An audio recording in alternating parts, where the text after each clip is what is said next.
गुरुर्ब्रह्मा गुरुर्विष्णू गुरुर्देवो महेश्वरः गुरु साक्षात् परब्रह्म तस्मै श्री गुरवे नमः। काषाय वस्त्रं करदण्डधारिणं कमण्डलुं पद्मकरेण शङ्खं चक्रं गदाभूषितभूषणाढ्यं श्रीपादराजं शरणं प्रपद्ये। सद्गुरुनाथ महाराज की जय। श्री गुरुदेव दत्त। श्रीपाद श्री वल्लभ चरितामृत अध्याय 7। या अध्याय पठणाने अज्ञानाची निवृत्ती होते व विवेकाची प्राप्ती होते। खगोल वर्णन। श्रीपाद वल्लभ चरितामृताचा महिमा। पहाटे श्री तिरुमलदासांनी आपले आनिक उरकवून सांगण्यास सुरुवात केली। ते म्हणाले, अरे शंकर भट्टा, श्रीपाद वल्लभांचे दिव्य चरित्र अद्भुत, अतर्क्य व अपूर्व असे आहे।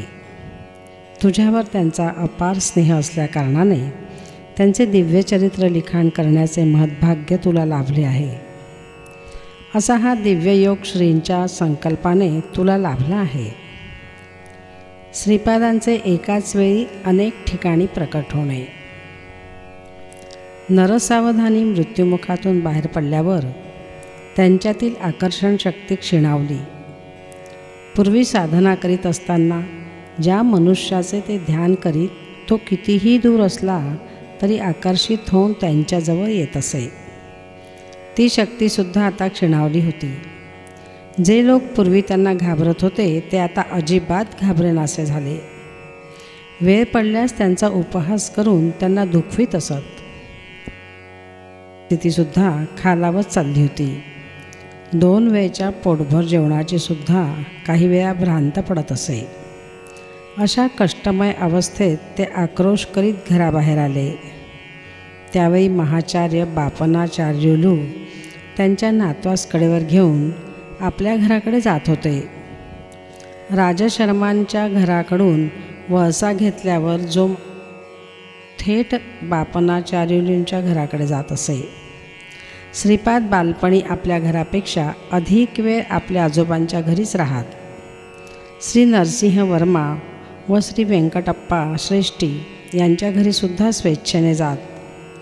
श्रीपादांशी बोलावे असे नरसावधानींच्या मनात आले। त्या गोंडस आणि लढीवाळ अशा दिव्य बालकास एकदा तरी कडेवर घेऊन लाड करावेत असे त्यांना वाटले। नरसावधानींची दृष्टी श्रीपादांवर पडली। श्रीपादांनी नरसावधानींकडे पाहून मंद स्मित केले। ते स्मितहास्य अत्यंत मोहित करणारे होते। नरसावधानींनी भिक्षेसाठी श्रेष्ठींच्या घरी गेले।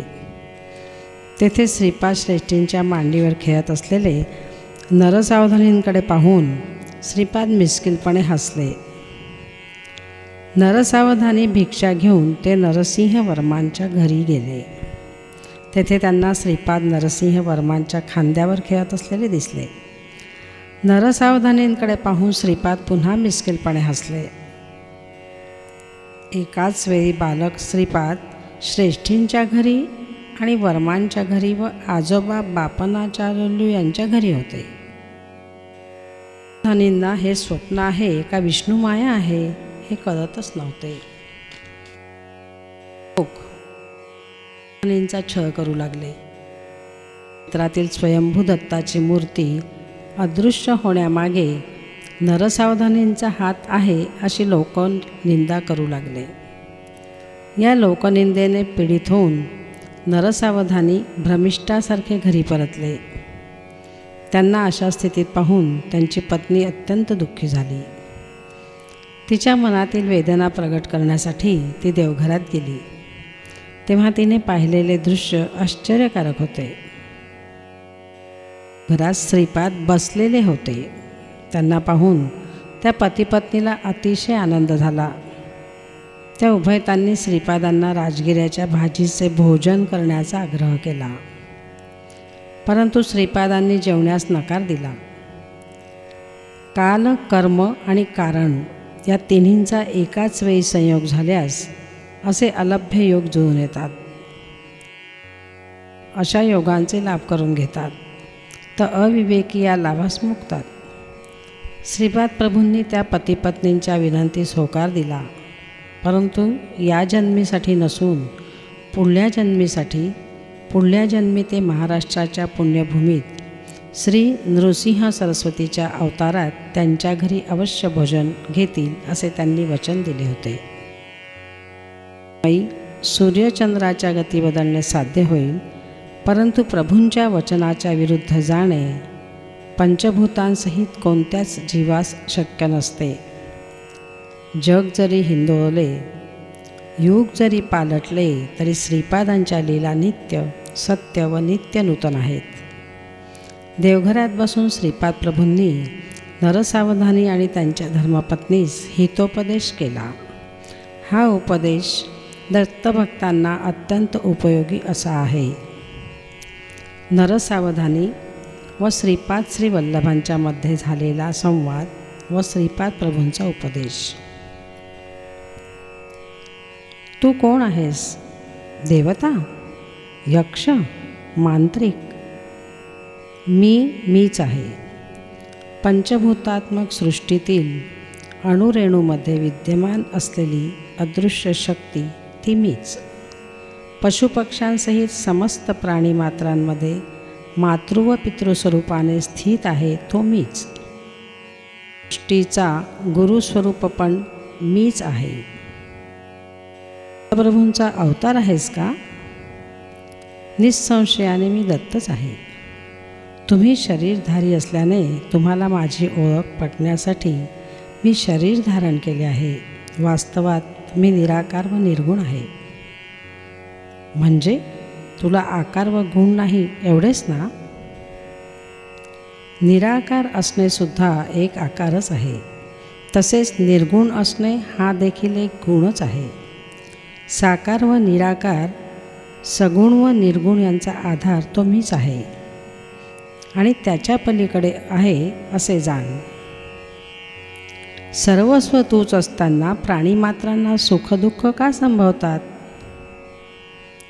तुझ्यात असलेला तू जीव आहेस व तुझ्यात असलेला मी परमात्मा आहे. तुझ्यात कर्तृत्व भावना असेपर्यंत तू मी होऊ शकत नाही. जोपर्यंत तुझ्यात कर्तृत्व भावना असेल तोपर्यंत पाप पुण्य अशा द्वंद्वातून तुझी सुटका होऊ शकत नाही. तुझ्यातला तू नष्ट होऊन तुझ्यातील मी उच्च दशेत असेल तेव्हा तू माझ्या निकट असशील. जसे जसे तू माझ्या निकट येशील तसा तसा तू सुखदुःख पाप पुण्य या द्वंद्वातून मुक्त होशील.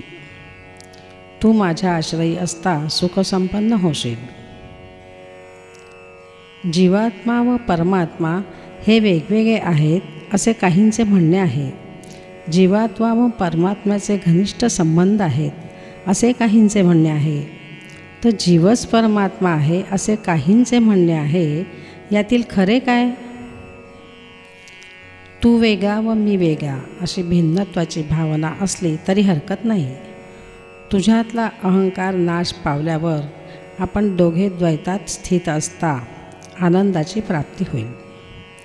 माझ्या अनुग्रहामुळे सगळे चालत असून तू केवळ निमित्त मात्र आहेस. या तत्वाचे अनुसरण केल्याने सुद्धा आनंद स्थितीस पावशील. मोहाचा क्षय झाल्याने द्वैत स्थितीमध्ये असताना सुद्धा तू मोक्षसिद्धी पावशील. तुझ्यात आणि माझ्यात अत्यंत सामिप्य असताना मी तुझ्याद्वारे स्वतःच व्यक्त करतो. माझ्यातील सर्व शक्ती तुझ्याद्वारे अभिव्यक्त होत असताना तुझ्यातला अहंकार नाश पावून मोहक्षय झाल्याने या विशिष्ट असलेल्या अद्वैत स्थितीमध्ये पण आनंदाची प्राप्ती होईल. मोह नसल्यामुळे हा सुद्धा मोक्षच होय. तुझा अहंकार पूर्णपणे नाश पावल्याने कर्तृत्वाची भावना नाहीशी होईल. तुझ्यात तू नसून केवळ मी असलेल्या त्या स्थितीत मनाच्या कल्पनेने आकलन न होणाऱ्या ब्रह्मानंदाचा अनुभव करत असतो. म्हणून अद्वैत स्थितीत असला तरी मोक्षप्राप्ती करू शकतो. द्वैत स्थितीत असला तरी विशिष्टाद्वैत किंवा अद्वैत स्थितीत असला तरी मोक्षसिद्धी ब्रह्मानंद स्थिती मात्र एकच. मन वाचा यास अगोचर आहे, केवळ अनुभवाने जाणले जाते. स्थितीत असलेले काही जण जे स्वतः ब्रह्म असल्याचे सांगतात, तर तू अवधूत आहेस का? नाही, मी अवधूत नाही. मी ब्रह्म आहे आणि ब्रह्म सर्वस्व असल्याचे अवधूतांचे अनुभव आहेत. तर मी ब्रह्म असून मी असल्याची स्थिती माझी आहे. तरी या किंचित भेदाचे रहस्य मला उमजले नाही. समस्त संसार बंधनातून मुक्त झालेले अवधूत माझ्यात लीन होऊन ब्रह्मानंद सुखाचा अनुभव घेतात. त्यांच्यात व्यक्तित्व नाही. व्यक्तित्व नसल्याने ते संकल्परहित असतात. या सृष्टीच्या महासंकल्पात महाशक्तीत मीच आहे. जीव म्हणवणाऱ्या मायाशक्तीत पण मीच आहे. माझ्यात लीन झालेले अवधूतसुद्धा तू परत जन्म घे अशी माझी आज्ञा झाल्यास त्यांना जन्म घेणे भाग आहे. संकल्पयुक्त सत्य ज्ञानानंद स्वरूप माझे आहे, तर संकल्परहित सत्य ज्ञानानंद स्वरूप त्यांचे आहे. बीजास भाजल्याने परत अंकुरित होत नाही, तसेच ब्रह्मज्ञान प्राप्त करून ब्रह्ममय झालेल्यांना परत जन्म घेणे कसे बरं साध्य होईल? बीजांचे न होणे हा सृष्टीचा धर्म आहे. बीजांना पुनरंकुरित करणे हे सृष्टीकर्त्याचे शक्ती सामर्थ्य आहे. माझा अवतार या सिद्धांताद्वारे सत्यधर्म निरूपण करण्यापूर्वी झाला आहे. श्रीपादा, विवरण करावे. भविष्य वर्तमान हे अवस्थात्रय तसेच सृष्टी स्थिती लय इत्यादी त्रयांचे अतिक्रमण करून वडील अत्री महर्षी प्रसिद्ध झाले. सृष्टीतील कोणत्याही जीवाविषयी किंवा कुठल्याही वस्तूविषयी असूया द्वेष लेशमात्र नसल्याकारणाने माता अनसूया विख्यात झाली. ब्रह्मा विष्णू रुद्र यांस आधार व अतीत असलेल्या त्या परमज्योती स्वरूपाचे दर्शन प्राप्त करण्यासाठी अत्री महर्षीने घोर तपश्चर्या केली. त्या परमज्योती स्वरूप परमात्म्याने आपल्या अमृतदृष्टीने सृष्टीतील प्रत्येक प्राण्यास व वस्तूस अवलोकन करून अनुग्रह करावा या हेतूने अनसूया मातेने तपाचरण केले होते. कर्मसूत्रांप्रमाणे पापपुण्यांस अनुसरून सुखदुःख प्राप्त होत असल्याकारणाने महापापाचे फळ स्वल्प व स्वल्पपुण्यांचे फळ अधिक व्हावे कल्पाने अनसूया प्रार्थना करीत असे. कठीण अशा लोहखंडास जिवंत व खाण्यास योग्य अशा चण्यांमध्ये आपल्या तपोबलाने मातेने रूपांतर केले.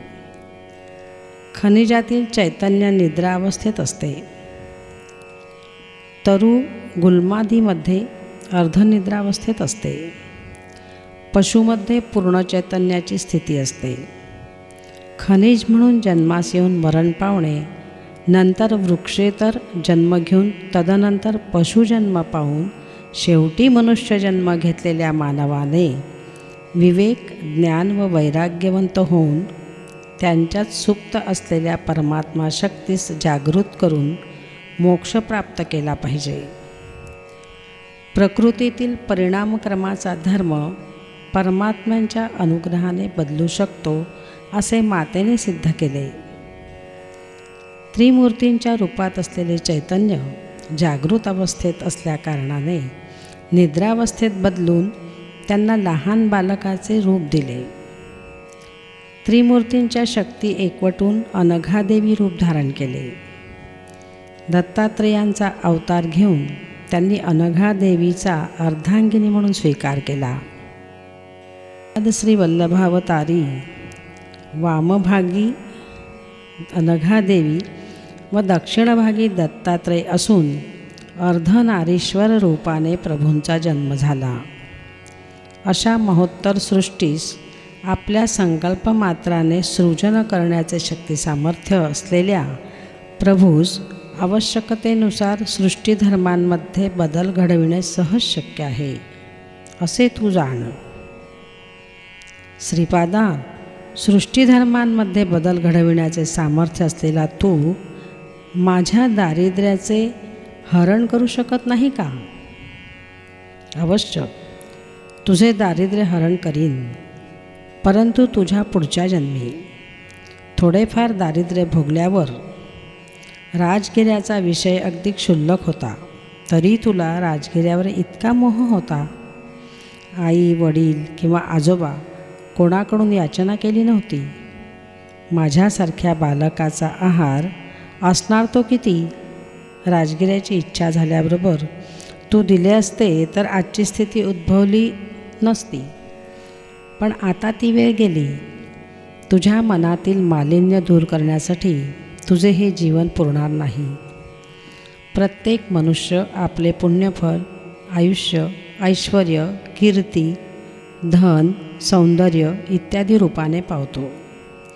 पापाचे फळ म्हणून दारिद्र्य, अल्पायुष्य, कुरूप, कुख्याती इत्यादी पावतो.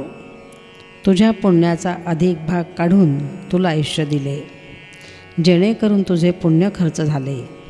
आता तुझे पाप जास्त असल्याकारणाने दारिद्र्य भोगले पाहिजे. तरी स्वयंभू दत्ताची आराधना केल्याकारणाने दारिद्र्य असले तरी 2 वेळचे अन्न तुला लाभेल असा तुला माझा आशीर्वाद आहे. हे श्रीपादा, वर्णाश्रम धर्माप्रमाणे वर्तन करावे असा शास्त्रांचा निर्धार आहे. तुमच्या आजोबांनी वैश्यांना पण वेदोक्त पद्धतीने उपनयन करता येईल असा जो निर्णय दिला तो चुकीचा नाही का? सत्य ऋषीश्वरांच्या निर्णयात खोटं शोधण्याचा प्रयत्न केल्यामुळे तुझी जिव्हा छाटून टाकली पाहिजे. आजोबा म्हणजे तुला कोण वाटतं? ते साक्षात भास्कराचार्य होत. विष्णुदत्त व सुशीला स्वार्थ म्हणजे काय ठाऊक नसलेले परमपवित्र अशी दंपती. मातापिता म्हणून जन्मास घालावे असा आदेश मी काल व कर्मदेवतांना दिला. सिंहवर्म्यांचे पूर्वज श्री लक्ष्मी नृसिंह स्वामींचे अनन्य भक्त सिंहाचली होत असलेल्या यज्ञयागात विशिष्ट अन्नदान केलेले पवित्र घराणे. मी पिठिकापुरी जन्म घेण्यापूर्वीपासून एका क्रमपद्धतीने ही घटना घडवून आणली. त्या 3 घराण्यांशी असलेले ऋणानुबंध एका जन्मात फेडणे जाऊ शकत नाहीत किंवा एका अवतारकाळात समाप्त करण्यासारखे नाही. माझा वरदहस्त त्यांच्यावर वंशोवंशी असेल. माझ्या छत्रछायेत ते निश्चिंत राहतील. भक्तां श्रीपादांचे अभय. आता माझ्याविषयी बोलायचं असले तर काहीही किंमत नसलेला राजगिरा तू मला देऊ शकला नाहीस. मी भोजन केल्यास लाख ब्राह्मण भोजनाचे पुण्य तुला लाभले असते. तू खराच दुर्दैवी आहेस. धर्म कुठले अधर्म कुठले याविषयी वाद असेल तर शास्त्रांचा आश्रय घेतला पाहिजे. धर्म कुठले अधर्म कुठले याविषयी वाद असेल तर शास्त्रांचा आश्रय घेतला पाहिजे. शास्त्राप्रमाणे आचरण करावे किंवा करू नये ह्याविषयी मीमांसा होत असेल तेव्हा निर्मल अंतःकरण असलेल्या सत्पुरुषांचे म्हणणे शास्त्र ठरते. ते म्हणतील ते वेदवाक्यासमान असून धर्मसंमत असते. धर्माने निर्णय द्यायचा प्रयत्न जरी केला तर धर्मदेवता त्यांना अधर्म मार्गाने परावृत्त करून धर्मसंमत असलेले निर्णय देण्यास बाध्य करते. हिंसा करणे पाप आहे असे शास्त्र सांगते. पण श्रीकृष्ण परमात्म्याच्या समक्ष झालेले युद्ध धर्मयुद्ध झाले. कौरव पांडवांचे युद्ध धर्मयुद्ध व युद्ध झालेले स्थळ धर्मक्षेत्र म्हणून प्रख्यात झाले. यज्ञ करणे पुण्यफलप्रद आहे, परंतु परमात्म्याचे स्वरूप असलेल्या शिवास आवाहन न करता केलेल्या दक्षाच्या यज्ञाचे शेवटी युद्धात रूपांतर झाले. दक्षाचे शिर धडावेगळे झाले. नंतर त्याला अजाचे शिर लावण्यात आले. रोग्यास पित्त प्रकोप झाल्यास वैद्य लिंबू आवळा इत्यादींनी उपचार करतो. एखादा भाग नासल्यास शस्त्राने छेदून रोगाचे निदान करतो. मी पण तसाच आहे. माझ्यात देवतांचे अंश आहेत, तसेच राक्षसांचे अंश पण आहेत. मी उन्मत्तासारखा, पिशाच्यासारखा, राक्षसासारखा पण व्यवहार करतो. माझ्या अंतर्गत जीवाविषयी अत्यंत करुणा असल्यामुळे तुमचे स्वभाव, तुमचे शुभाशुभ कर्म यांस अनुसरून मी वर्तन करीत असतो. अनन्य शरणागत झालेल्या माझ्या भक्तांचे हात मी सोडित नाही. दूरदेशी असलेल्या माझ्या भक्तांस माझ्या क्षेत्री आणतो. ऋषींचे कुळ व नदींचे मूळ विचारू नये. कन्यका परमेश्वरीचं वैश्यकुळात अवतरण झाले नाही का? मुनीत वैश्यमुनी नाहीत का? ब्राह्मण, क्षत्रिय, वैश्यच नव्हे तर शूद्र जरी निष्ठेने नियम पालन करणारा असेल तर वेदोक्त उपनयनास अधिकारी आहे. उपनयन संस्काराने तिसरे नेत्र म्हणजे ज्ञाननेत्र उघडले पाहिजे. अंतःकरण शुद्ध होऊन ब्रह्मज्ञानात मन मग्न झाले पाहिजे. तुझे मन शाकज्ञानाविषयी पूर्णपणे मग्न झाले आहे. ब्रह्म हे काय बाजारात विकत मिळणारी वस्तू आहे? या जन्मी ब्राह्मण म्हणून जन्मास आलेला पुढच्या जन्मी चांडाळ जन्म पाहू शकतो. तसेच या जन्मी चांडाळ म्हणून जन्मास आलेला पुढच्या जन्मी ब्राह्मण म्हणून जन्मास येऊ शकतो. तू कुल, मत, देश, काल यांच्या अतीत असलेले रहस्य आहे असे तू जाण. देव भावप्रिय असून बाह्यप्रिय नाही. तुझ्या भावास अनुसरून दैव कार्य करीत असते. ब्रह्मज्ञानाचा उपदेश करीत असता मी ब्राह्मण असतो. भक्तांचे योगक्षेम व अनुग्रह करण्यासाठी दरबारात असतो तेव्हा क्षत्रिय असतो. प्रत्येक जीव आपापल्या पापपुण्यकर्माप्रमाणे फळ पावतो. प्रत्येक जीवाचा लेखाजोखा माझ्याजवळ आहे. आपण पापपुण्याचे फलवाटप करताना मी वैश्य आहे. कष्ट आपल्या शरीरावर घेऊन त्यांना सुखशांती प्रदान करण्याचा सेवाधर्म मी धारण केला असता शूद्र असतो. जीव मृत्यू पावल्यावर चिताग्नी देऊन त्याच्या शरीरास भस्मीभूत ते प्राप्त करून देत असताना मी डोम असतो. मला सांग, मी कोणत्या कुळाचा आहे? श्रीपादा, क्षमा करा, मी अज्ञानी आहे. आपण साक्षात दत्तप्रभू आहात. समस्त जीवांचा आश्रय तूच आहेस.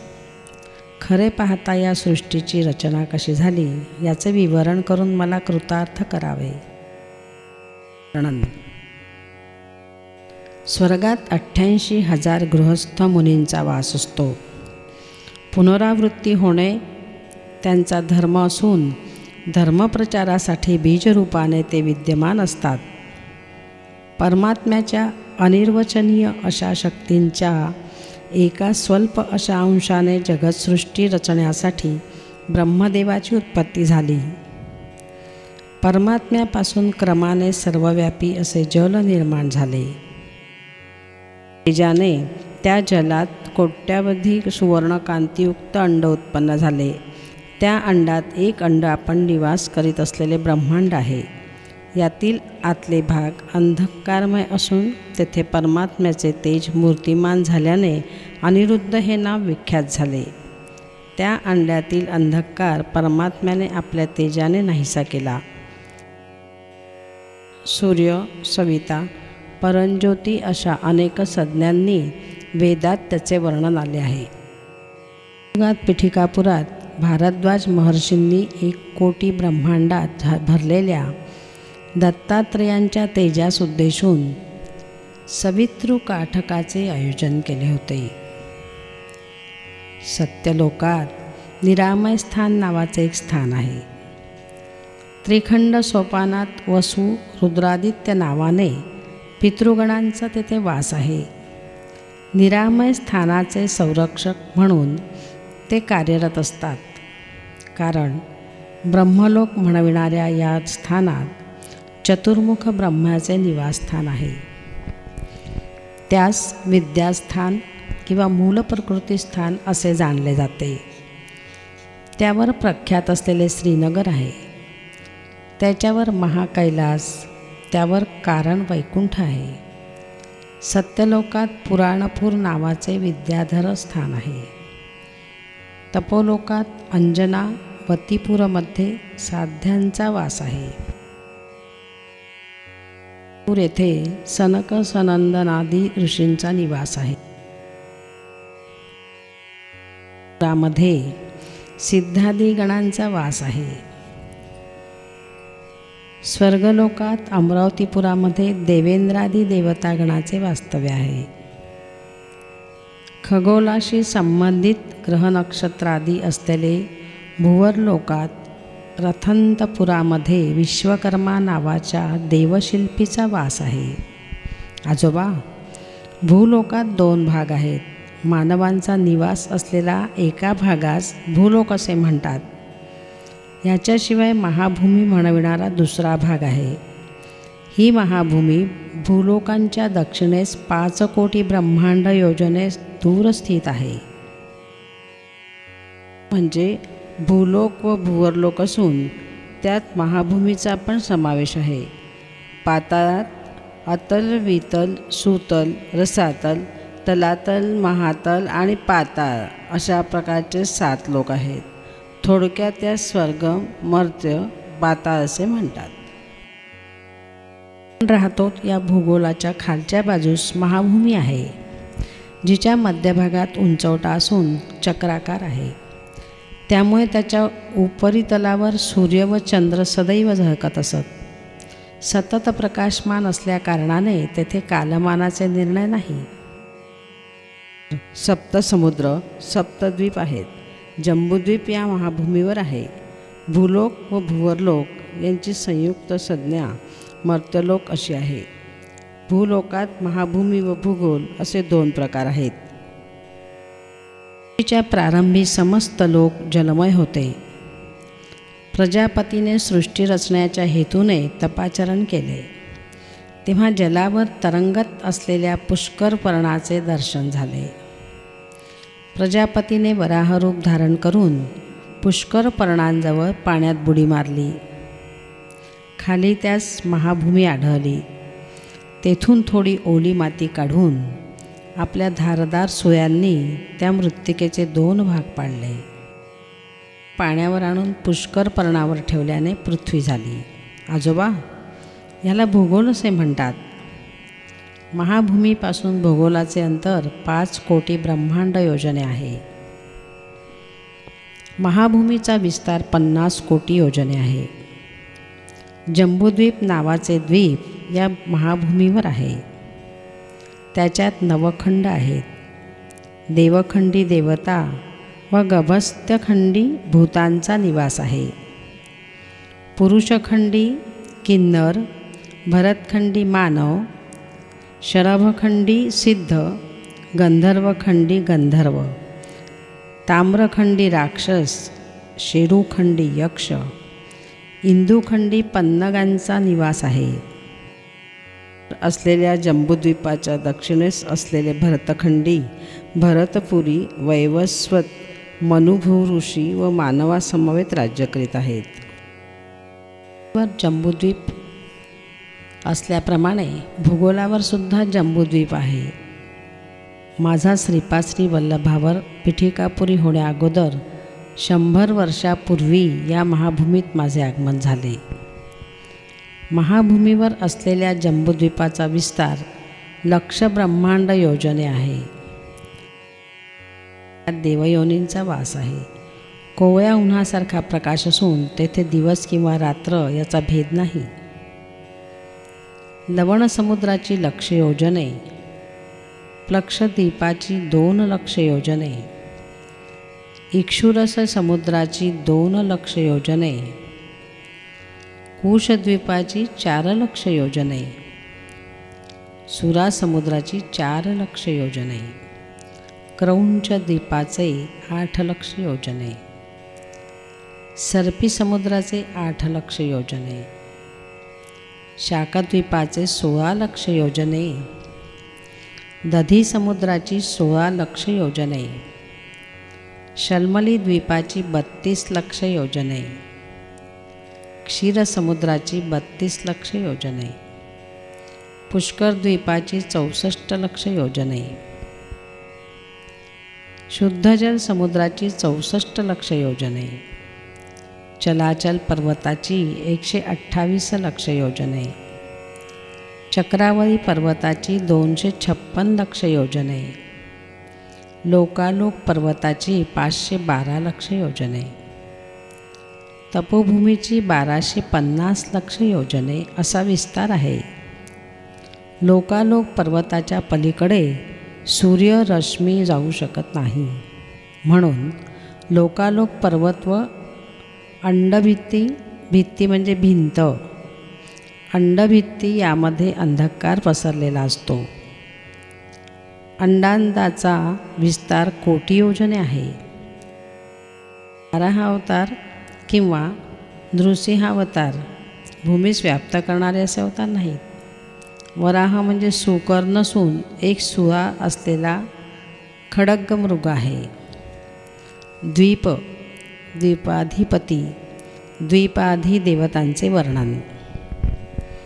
महाभूमीत असलेल्या जम्बूद्वीपाचे स्वयंभू मनूने चक्रवर्ती म्हणून प्रथम पालन केले. त्यांचे 7 पुत्र 7 द्वीपांचे अधिपती झाले. प्लक्षद्वीपांचे मेघातिथी, शाल्मल द्वीपाचे वपुष्मंत, कुशद्वीपाचे ज्योतिष्मंत, क्रौंचद्वीपाचे द्युतिमंत, शाकद्वीपाचे हव्य, पुष्करद्वीपाचे सवन हे पहिले चक्रवर्ती होत. प्लक्षद्वीपातील चातुर्वर्ण, कुरर, विंदक, भाविन या नावाने प्रसिद्ध आहेत. चंद्राकृतीत असलेले विष्णू त्यांचे आराध्य दैवत आहे. शल्मल द्वीपी कपिल, चारणक, पीत व कृष्ण असे 4 वर्ण आहेत. त्यांचे आराध्य देव विष्णू आहे. कुशद्वीपात दमी, शुष्मिण, स्नेह व मंदेह असे 4 वर्ण आहेत. त्यांचे आराध्य दैवत ब्रह्मा आहे.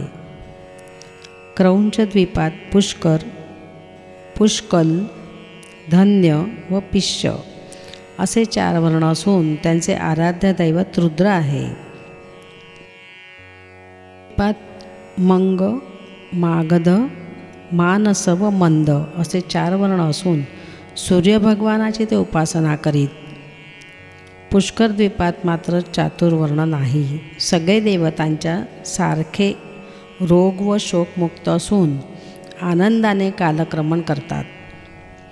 यांचे आराध्य दैवत ब्रह्मा आहे. आपल्या भूलोकात जम्बूद्वीपामध्ये भरतवर्ष, किंगपुरुष वर्ष, हरिवर्ष, केतुमाल्य वर्ष, इलावृत्त वर्ष, हिरण्यक वर्ष, कुरुवर्ष या नावांचे भाग आहेत. महाभूमी गोलाकार असून भागी कासवाच्या पाठीप्रमाणे उंच आहे. ह्या उंचवट्यास भूमंडळ असे म्हणतात. भूगोल मात्र लिंबासारखे असते. महाभूमी मेरू रेखेस वळसा घेऊन ब्रह्मांडाच्या टोकापर्यंत व्यापून आहे. भूगोल मात्र च्या समानांतरावर मध्यभागी स्थित आहे. महाभूमीच्या मध्यभागी असलेले मेरू रेखेच्या भोवती जंबूद्वीप आहे. त्याच्या भोवती सप्तसमुद्र द्वीपादी आहे. भूगोलाच्या उत्तरार्धास देव भाग व दक्षिणार्धास असुर भाग असे म्हणतात. महाभूमीच्या मध्यभागी मेरू दैदिप्यमान असून जीवांस पालन करणाऱ्या मनूचे निवासस्थान आहे. भूगोल जीवांचे निवासस्थान आहे. महाभूमीच्या भोवती असलेले चक्रवाळ पर्वत शिखरी ज्योतिषचक्र स्थित आहे. भूगोल मात्र यापेक्षा भिन्न आहे. सप्तकक्षांनी आवृत्त असलेले ज्योतिषचक्र भूगोलाची रोज एक प्रदक्षिणा करीत आहे. महाभूमीत शीतोष्ण वातादी कमी असून सदैव प्रकाशमान असल्याकारणाने नित्य दिवस असल्याने काळाचा व्यत्यास नाही. विपरीत आहे. महाभूमी केवळ पुण्यफल अनुभवण्यास प्राप्त करण्यायोग्य आहे. शरीराने अप्राप्य आहे. भूगोल पुण्य मिळवण्यासाठी असलेली कर्मभूमी असून स्थूल शरीरधारी राहण्याची भूमी आहे. महाभूमीवर मनु प्रलयाशिवाय दुसरे नाही. भूगोलात युगप्रलय, महायुगप्रलय, मनुप्रलय इत्यादी घडतात. महाभूमीस धात्री, विधात्री अशी नावे आहेत. भूगोलास मही, उर्वी, क्षिती, पृथ्वी, भूमी अशी नावे आहेत. आजोबा, पाताळ लोकांविषयी सांगतो, ऐका. अतल येथे पिशाच्य गण, वितल लोकात गुह्य, सुतल लोकात राक्षस, रसातलात भूत, तलातलात यक्ष, महातलात पितर व पाताळात पन्नंगांचा वास आहे. लोकांतील निवासी, लोकाधिपती व खंडांचे विवरण. वितल लोकांचा व नवनिधींचा अधिपती कुबेर आहे.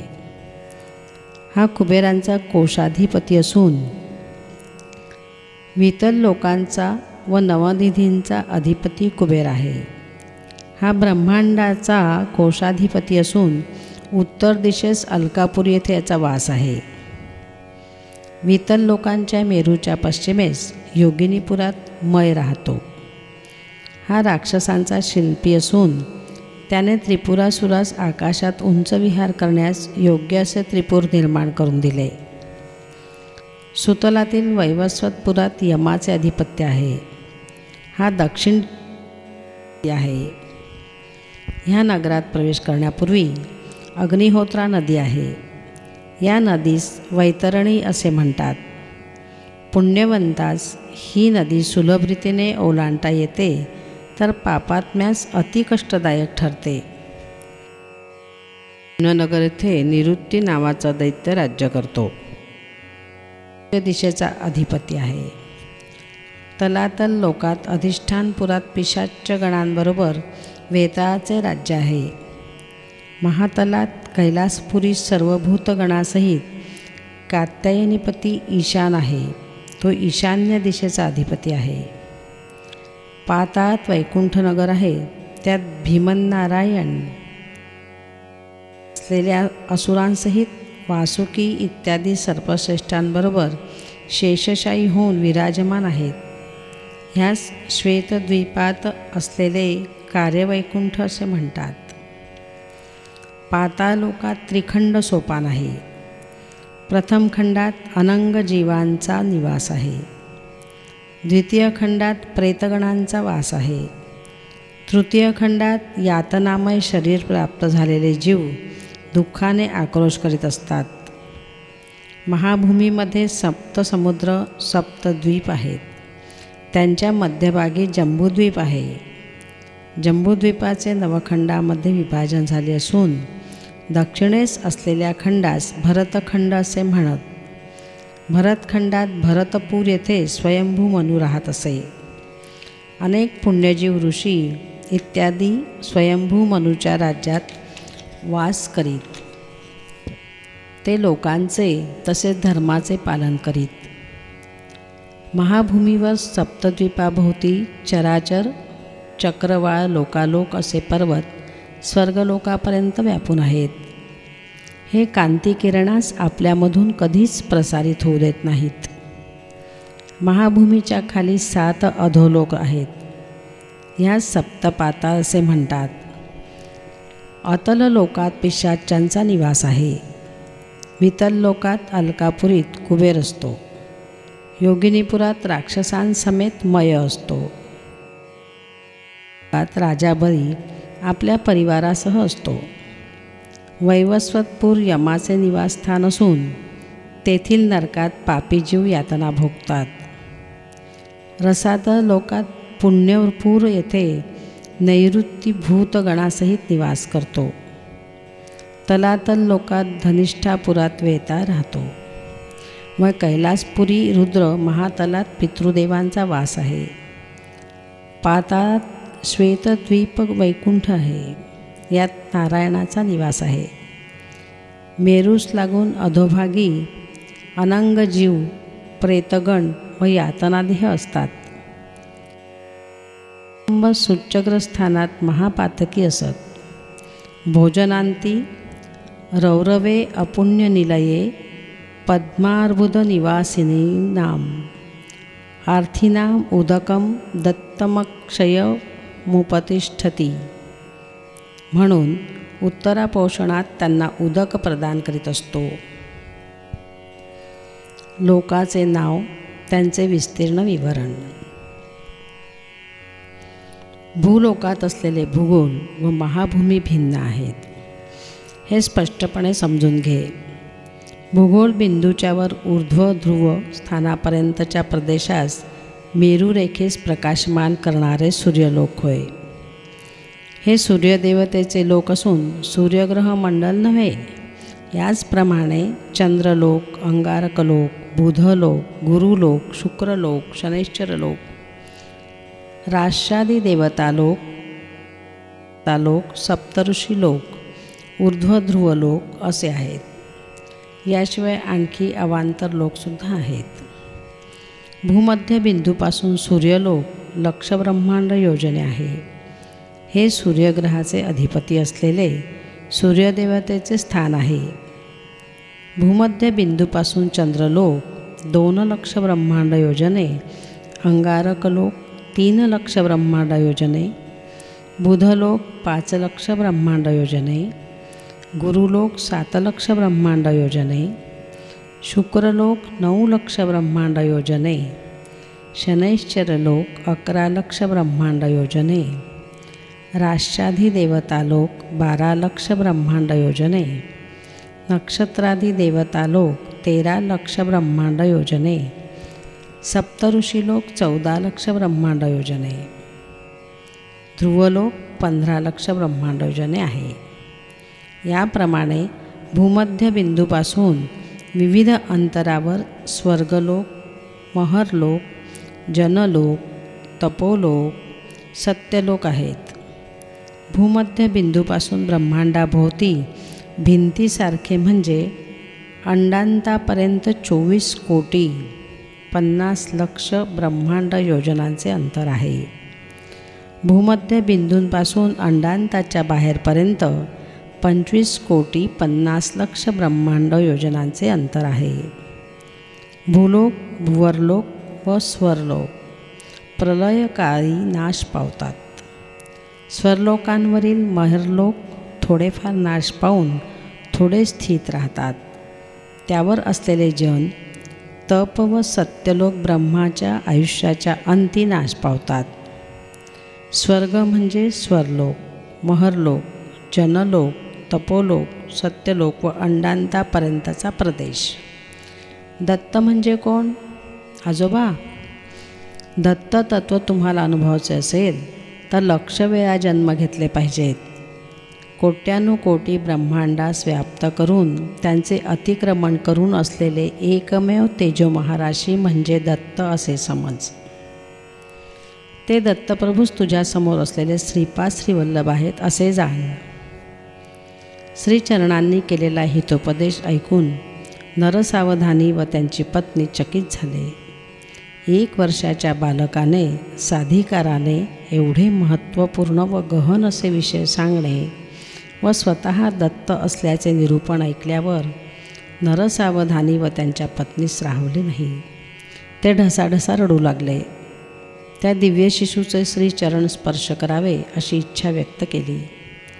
त्या श्रीपादांनी नकार दिला. नरसावधानी व त्यांची पत्नी जागच्या जागी खेळून राहिले. श्रीपाद प्रभू पुढे म्हणाले, मी दत्त आहे. कोट्यानुकोटी ब्रह्मांडात व्याप्त असलेले एकमेव तत्व मीच आहे. दिग हेच वस्त्र म्हणून दिगंबर आहे. जे कोणी त्रिकरण शुद्धीने दत्त दिगंबरा, श्रीपाद वल्लभ दिगंबरा, नरसिंह सरस्वती दिगंबरा म्हणून भजन कीर्तन करतात ते मी सूक्ष्म रूपाने सदैव असतो. माझे मातामह असलेले श्री बापनार्य परप्रांतातून पादगया क्षेत्री श्राद्धादी कर्म करण्यास आलेल्या लोकांस सेवाभावाने भोजन व राहण्याची सोय करीत असताना काही लोकांनी आक्षेप घेतला, कोठे आहेत तुमचे स्वयंभू दत्त? अदृश्य झाले ना? तेव्हा श्रीपाद म्हणाले, तो दत्त मीच आहे. मी जन्म घेतलेल्या पवित्र गृहात राहण्यास आलेले नक्कीच पवित्र होतील. पितृदेवतास अवश्य पुण्यलोकांची प्राप्ती होईल. जीवित असलेल्या जीवांचे तसेच मरण पावलेल्या जीवांचे योगक्षेम वहन करणारा प्रभू मीच आहे. मला जन्ममरण दोन्ही समान आहेत. तरी तू स्वयंभू दत्ताची आराधना केल्याचे फळ हेच का? अशी व्यथा तुझ्या मनात आहे. तुझ्यावर असलेले नाहीसे करण्यास स्वयंभू दत्ताचे दर्शन शीघ्र होईल आणि मूर्तीची प्रतिष्ठापना होईल. तुला मी आयुष्य दिले, दत्त ध्यानी असू दे. पुढच्या जन्मी तुला अनुग्रह होईल असे आश्वासन देतो. या जन्मी माझ्या पादुकांस स्पर्श करण्याचे महापुण्य तुला नाही. कोट्यानुकोटी ब्रह्मांडाचे सृजन, रक्षण व लय करणारा एकैक प्रभू असा मी माझ्या वरदहस्तांनी तुला आशीर्वाद देतो. महाभयंकर अशा ध्वनीने श्रीचरणांचे शरीरातील अणुपरमाणू विघटित होऊन श्रीपाद अदृश्य झाले. शंकर भट्टा श्रीपादांनी स्वतः त्यांच्या नामाच्या शेवटी दिगंबरा नाम जोडून जप करण्याचे मर्म ह्या प्रकारे निरोपिले. त्यांचे सर्वव्यापक तत्व, निराकार असलेले ते तत्व साकार रूपाने असे अवतरित झाले हे आपल्या कल्पनेच्या बाहेर आहे. लहान मुलाच्या रूपाने गोंडस रूप धारण करून आलेल्या त्या जगतप्रभूच्या लहानपणापासून करीत असलेल्या लीलांना अंत कोठे? श्रीपाद श्रीवल्लभांचा जय जयकार असो. श्रीपादराजं शरणं प्रपद्ये. सद्गुरुनाथ महाराज की जय. श्री गुरुदेव दत्त.